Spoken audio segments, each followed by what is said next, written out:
kehidupannya kepada orang. Apakah pendapat kamu tentang Kristus? Allah siapakah dia? Ini adalah soalan yang paling penting yang mesti dijawab oleh setiap orang dalam hidupnya. Akhirat bergantung pada jawaban atau respon kita kepada soalan ini. Dalam hal ini Yesus akan datang. Dan apabila dia datang, dia akan bertanya kepada kamu, bagaimana dia bertanya kepada orang ramai pada zamannya, bagaimana dengan kamu, apakah pendapat kamu tentang aku? Makalah kami adalah untuk memberitahu Anda siapa sebenarnya Yesus. Dan pribadi kami adalah supaya siapa yang menyesatkan Anda dalam perkara ini, kami dengan tulus meminta agar Anda tidak menganggap Yesus sebagai seorang daripada nabi atau seorang yang baik di kalangan manusia. Tidak, dia atau istimewa. Dia tidak mempunyai kesamaan di dunia ini yang akan datang. Apa dapat Anda tentang dia? Terdapat 10 soalan yang kita bisa kemukakan. Pertama, pendapat Anda tentang kelahiran Yesus. Tiada seorang pun yang pernah dilahirkan seperti dia. Dia adalah Isa, anak Maryam. Kamu tahu bahwa Yohanes, anak Zakaria, anak Daud, dan Ismail, anak Abraham, setiap orang menggunakan nama keluarga bapaknya atau menempatkan nama bapaknya kepada namanya.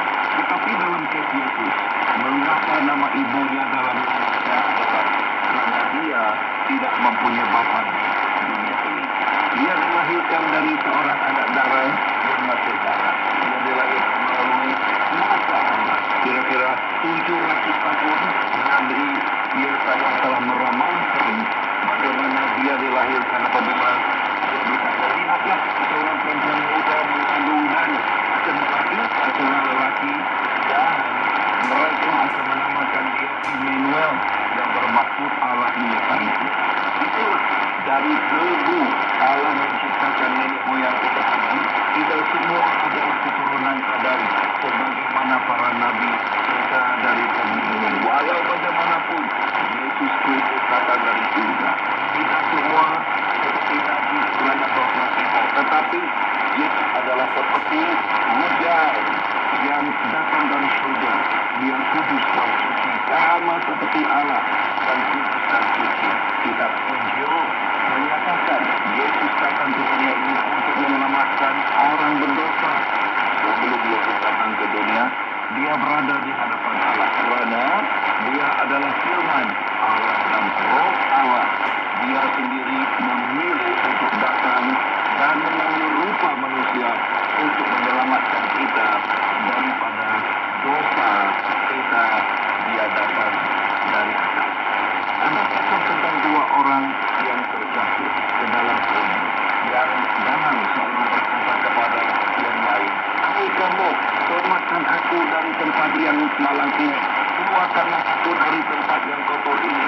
Tetapi orang lain itu berkata kepadanya, "Bongkok, bagaimana saya boleh mengeluarkan awak semasa kita bersama di dalam lubang ini?"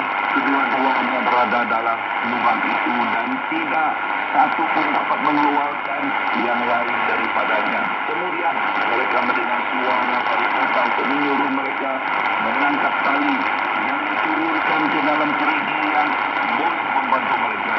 Bahkan para nabi yang terbaik pun tidak dapat menyelamatkan kita dari jurang dosa yang dalam. Kerana mereka berdosa, namun Yesus tidak mewarisi sifat dosa manusia. Dia datang dari atas, dari surga. Dia dilahirkan dari seorang anak darah. Kita juga melihat bahwa Allah menghantar malaikat-malaikatnya dan dia meletakkan bintang besar di langit untuk mengumumkan kelahiran Mesias yang kudus, penyelamat dunia. Sungguh ajaib. Tiada siapa yang pernah dilahirkan seperti orang ini. Dia unik dalam kelahirannya. Dia juga unik kerana keagungan Yesus yang tidak berakhir dengan kelahirannya. Dia juga unik dalam sifat atau wataknya. Jadi soalan seterusnya, saudaraku, apakah pendapat Anda tentang watak sucinya? sempurna. Dia tidak pernah berdosa. Dia tidak pernah meminta pengampunan. Karena dia tidak pernah berbuat salah kepada siapapun. Setiap orang yang bertakwa kepada Allah wajib bertaubat dari dosanya dan memohon ampun.